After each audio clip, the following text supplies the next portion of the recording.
السلام علیکم۔ Lesson number 51 میں خوش آمدید۔ اسماء موصولہ کنیکٹیو ناؤنس کو کہتے ہیں انگریزی میں، یعنی کہ یہ کنیکشن کا کام دیتے ہیں۔ دیکھیے اردو میں ہم دیکھتے ہیں جو، جس، جہاں، اور انگریزی میں دیٹ اور دوز۔ یہ عربی میں اس کا مفہوم کیسے ادا ہو، یعنی کہ جیسے ہم انگلش میں کہتے ہیں کہ all that glitters is not gold, تو یہاں پہ دیٹ جو ہے وہ کنیکشن کا کام کر رہا ہے کہ اس کے بارے میں ایک چیز بتا رہا ہے، ابہام دور کر رہا ہے آل کے بارے میں، یعنی کہ وہ آل تو انسان بھی ہو سکتے ہیں، جانور بھی ہو سکتے ہیں۔ تو یہ چیز جو ہے اسماء موصولہ کام دیتے ہیں کہ وہ کنیکٹ کرتے ہیں پچھلی چیز کو اگلی چیز کے ساتھ۔ تو اسماء موصولہ کا جو کام ہے وہ عربی میں دو طرح لیا جاتا ہے۔ پہلا طریقہ ہے ما اور من کے ذریعے،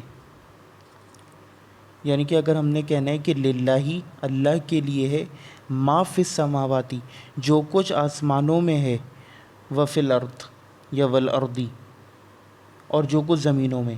اسی طرح من، فذکر، تو آپ نصیحت کیجئے، بالقرآنی، قرآن کے ساتھ، من یخافو، اس کو جو، یہ ترجمہ بنے گا من یخافو جو ڈرے، وعید، وعید سے، من یخافو وعید، یا جو ڈرے، وعید کے نیچے زیر آ رہا ہے، اس کو دیکھنا پڑے گا کیوں آ رہا ہے۔ اعرابی تبدیلی کوئی نہیں آتی۔ اس کے علاوہ کبھی کبھار جو ہے عربی میں ہم دوسرے اسماء موصولہ بھی استعمال کرتے ہیں جو اسی طرح تین حالتوں میں پائے جاتے ہیں، یعنی تین طرح کے ہمیں ملیں گے۔ پہلا تو ہے میل اور فیمیل، الذی میل کے لیے، اللتی فیمیل کے لیے، اور اسی طرح ان کا جمع اللائی فیمیل کے لیے، اللاتی، اور کبھی کبھار استعمال ہوتا ہے اللائی، اللائی، ٹھیک ہے۔ اسی طرح میل کے لیے الذین، پلورل، یعنی کہ یہ سنگولر ہے، یہ پلورلس کے لیے اس والی لائن میں۔ پھر آ جائیے مثنیٰ۔ مثنیٰ کا سین تھوڑا سا لمبا ہے، یہ میل کا نشان بنایا، فیمیل کا بنایا۔ مثنیٰ میں بیسکلی رفع اور نصب جر والا سین ہوتا ہے، تو رفع والی حالت میں اللذانی اور اللتانی فیمیل کے لیے، ٹھیک ہے۔ اور رفع، نصب اور جر والی حالت کے لیے ہم استعمال کرتے ہیں اللذینی اور اللتینی، اللتینی۔ دو باتیں اسماء موصولہ کے بارے میں جان لینا بہت ضروری ہے۔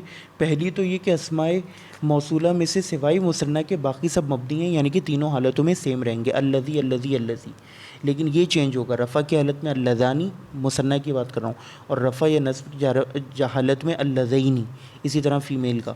باقی پلورل بھی مبنی ہی ہوتا ہے، الذین اور اللاتی اور اللائی۔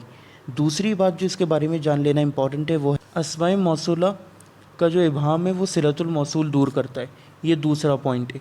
اور صلۃ الموصول ہمیں دو فارمز میں مل سکتا ہے، جملہ اسمیہ کی فارم میں یا جملہ فعلیہ کی فارم میں، اور دوسرا ہمیں صلۃ الموصول شبہ جملہ کی صورت میں بھی مل سکتا ہے۔ اور شبہ جملہ کی دو مین ٹائپس ہوتی ہیں، ظرف اور مضاف الیہ کا کومبو، یا جار مجرور کا کومبو۔ اب ہم ایگزامپلس دیکھ لیں گے۔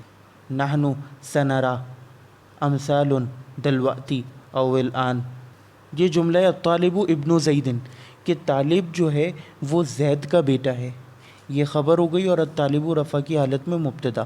اب اس کے بیچ میں ہم ایک چیز کا ایڈیشن کریں گے، الطالب الذی، وہ جو، ہوا مجتہد، جو مجتہد ہے، ابن زید، وہ زید کا بیٹا ہے، تو یہ پورا ترجمہ بنے گا۔ یعنی کہ ہم نے طالب تو کوئی بھی ہو سکتا ہے، تو ہم نے اس کو اسپیسیفائی کر دیا، اس کو مزید اسپیسیفائی کر دیا کہ کون سا طالب علموں میں سے جو کہ مجتہد ہے۔ اب آپ تمام قرآن کی آیت پر زور کریں، اولئک الذین، یعنی کہ وہ سے مراد تو بہت کچھ ہو سکتا ہے، جانوروں کی طرف یا غیر جنس کی طرف بھی اشارہ کر سکتے ہیں، تو پھر الذین سے اسپیسیفائی کر دیا کہ وہ لوگ جو، اولئک الذین علی ھدی من ربہم واولئک ھم المفلحون، اور وہی لوگ کامیاب ہوں گے۔ تو اس کے اندر الذی جو ہے وہ اس میں موصول ہے، اور ہوا مجتہد، یہ پورا جملہ اسمیہ ہے، ہوا رفع کی حالت میں مبتدا اور مجتہد خبر، یہ صلۃ الموصول ہے الذی کے لیے، اور الذی اسم موصول ہے، اور اسم موصول اور صلۃ الموصول جو ہے وہ it is a part of جملہ اسمیہ۔ وہ آیت تھوڑی سی میں نے غلط پڑھ دی، اس سے مزید ایک آیت پیچھے جانا پڑے گا، چوتھی اور پانچویں آیت کی طرف، یعنی کہ الذین یؤمنون بالغیبی، تو یہاں پہ الذین جو ہے وہ اسم موصول ہے، پھر یؤمنون بالغیبی، یؤمنون جو کہ جملہ اسمیہ ہے وہ صلۃ الموصول ہے، اور صلۃ الموصول کی کوئی اعرابی حالت نہیں ہوتی، اس کو لا محلہ کہتے ہیں۔ یہ پھر ڈیٹیلز کے ٹاپک ہیں، وہ آپ پھر عامر سہیل صاحب کی ویڈیوز میں بھی دے سکتے ہیں، اگر میں یہاں پہ تشریح کرنے بیٹھ گیا تو بہت لمبی ہو جائے گی بات۔ والسلام علیکم۔